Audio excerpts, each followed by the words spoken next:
फिर लाबान के पुत्रों की ये बातें याकूब के सुनने में आई। याकूब ने हमारे पिता का सब कुछ छीन लिया है और हमारे पिता के धन के कारण उसकी यह प्रतिष्ठा है। और याकूब ने लाबान के मुख पर दृष्टि की और ताड़ लिया कि वह उसके प्रति पहले के समान नहीं है। तब यहोवा ने याकूब से कहा, अपने पितरों के देश और अपनी जन्मभूमि को लौट जा और मैं तेरे संग रहूंगा। तब याकूब ने राहेल और लिया को मैदान में अपनी भेड़ बकरियों के पास बुलवाकर कहा, तुम्हारे पिता के मुख से मुझे जान पड़ता है कि वह मुझे पहले के समान अब नहीं देखता, पर मेरे पिता का परमेश्वर मेरे संग है। तुम भी जानती हो कि मैंने तुम्हारे पिता की सेवा शक्ति भर की है। फिर भी तुम्हारे पिता ने मुझसे छल करके मेरी मजदूरी को 10 बार बदल दिया, परंतु परमेश्वर ने उसको मेरी हानि करने नहीं दिया। जब उसने कहा, चित्ती वाले बच्चे तेरी मजदूरी ठहरेंगे, तब सब भेड़ बकरियां चित्ती वाले ही जनने लगी। और जब उसने कहा, धारी वाले बच्चे तेरी मजदूरी ठहरेंगे, तब सब भेड़ बकरियां धारी वाले जनने लगी। इस रीति से परमेश्वर ने तुम्हारे पिता के पशु लेकर मुझको दे दिए। भेड़ बकरियों के गाभीन होने के समय मैंने स्वप्न में क्या देखा कि जो बकरे बकरियों पर चढ़ रहे हैं वे धारी वाले, चित्ती वाले और धब्बे वाले हैं। तब परमेश्वर के दूत ने स्वप्न में मुझसे कहा, हे याकूब। मैंने कहा, क्या आज्ञा? उसने कहा, आंखें उठाकर उन सब बकरों को जो बकरियों पर चढ़ रहे हैं देख कि वह धारी वाले, चित्ती वाले और धब्बे वाले हैं, क्योंकि जो कुछ लाबान तुझसे करता है वह मैंने देखा है। मैं उस बेतेल का परमेश्वर हूँ जहाँ तूने एक खंबे पर तेल डाल दिया था और मेरी मन्नत मानी थी। अब चल, इस देश से निकलकर अपनी जन्मभूमि को लौट जा। तब राहेल और लिया ने उससे कहा, क्या हमारे पिता के घर में अब भी हमारा कुछ भाग व अंश बचा है? क्या हम उसकी दृष्टि में पराए न ठहरी? देख, उसने हमको तो बेच डाला और हमारे रुपये को खा बैठा है।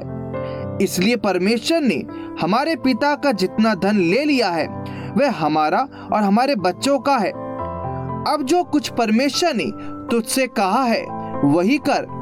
तब याकूब ने अपने बच्चों और स्त्रियों को ऊंटों पर चढ़ाया और जितने पशुओं को वह पद्दन राम में इकट्ठा करके धनाढ्य हो गया था, सबको कनान में अपने पिता इसहाक के पास जाने के विचार से साथ ले गया।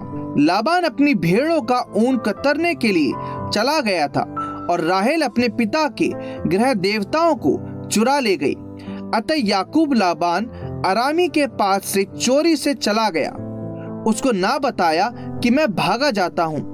वह अपना सब कुछ लेकर भागा और महानद के पार उतरकर अपना मुंह गिलाद के पहाड़ी देश की ओर किया।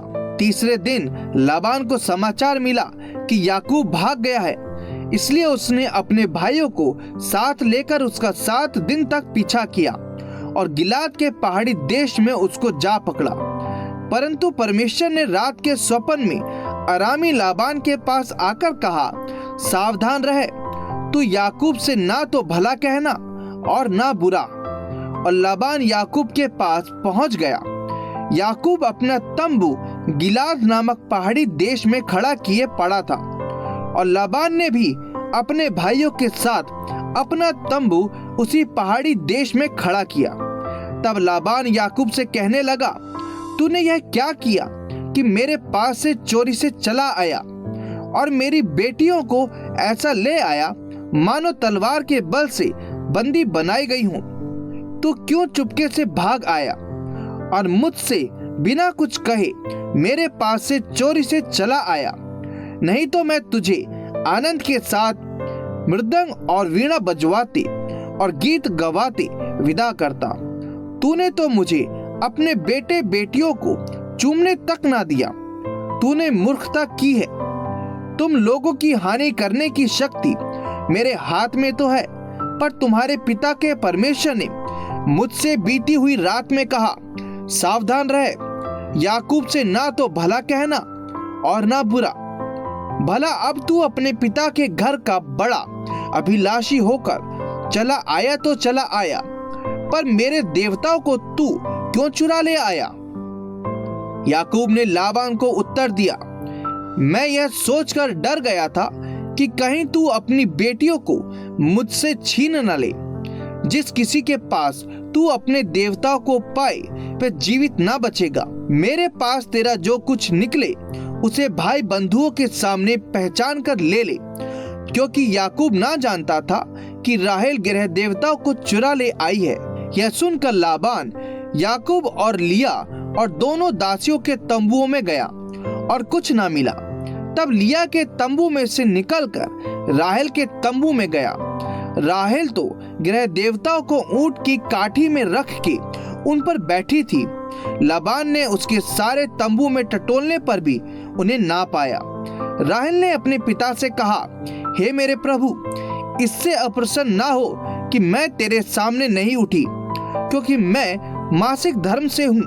अतः उसे ढूंढने पर भी गृह देवता उसको ना मिले। तब याकूब क्रोधित होकर लाबान से झगड़ने लगा और कहा, मेरा क्या अपराध है, मेरा क्या पाप है कि तूने इतना क्रोधित होकर मेरा पीछा किया है? तूने जो मेरी सारी सामग्री को टटोल कर देखा, तो तुझको अपने घर की सारी सामग्री में से क्या मिला? कुछ मिला हो तो उसको यहाँ अपने और मेरे भाइयों के सामने रख दे, और वे हम दोनों के बीच न्याय करे।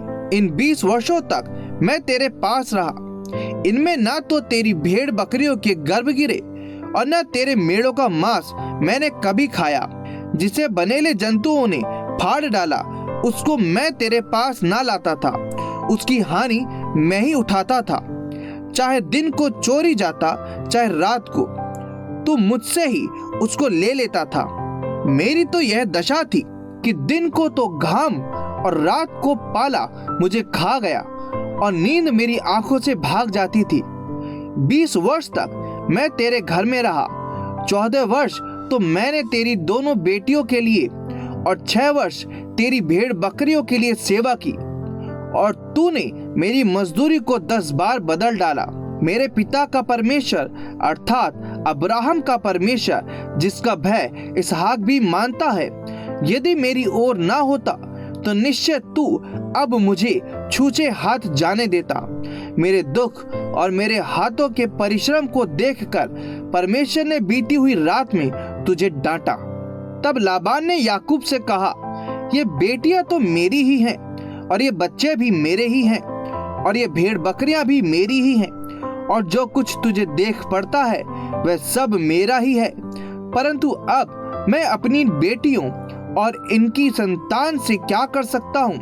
अब आ, मैं और तू दोनों आपस में वाचा बांधे, और वह मेरे और तेरे बीच साक्षी ठहरे। तब याकूब ने एक पत्थर लेकर उसका खंभा खड़ा किया। तब याकूब ने अपने भाई बंधुओं से कहा, पत्थर इकट्ठा करो।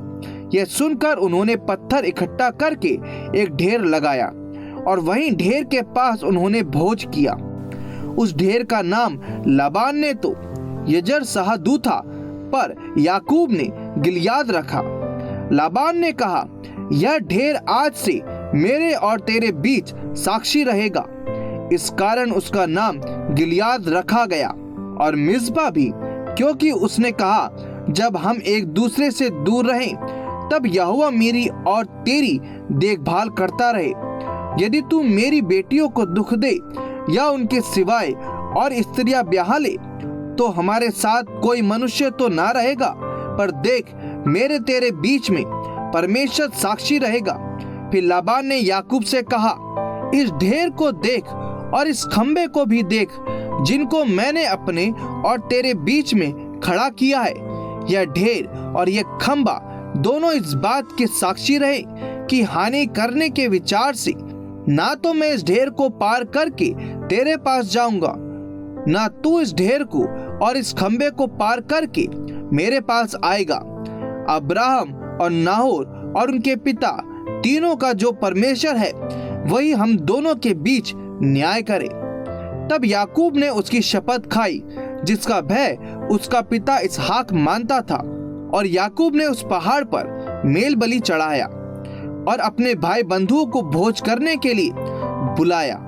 तब उन्होंने भोजन करके पहाड़ पर रात बिताई। भोर को लाबान उठा और अपने बेटे बेटियों को चूमकर और आशीर्वाद देकर चल दिया और अपने स्थान को लौट गया।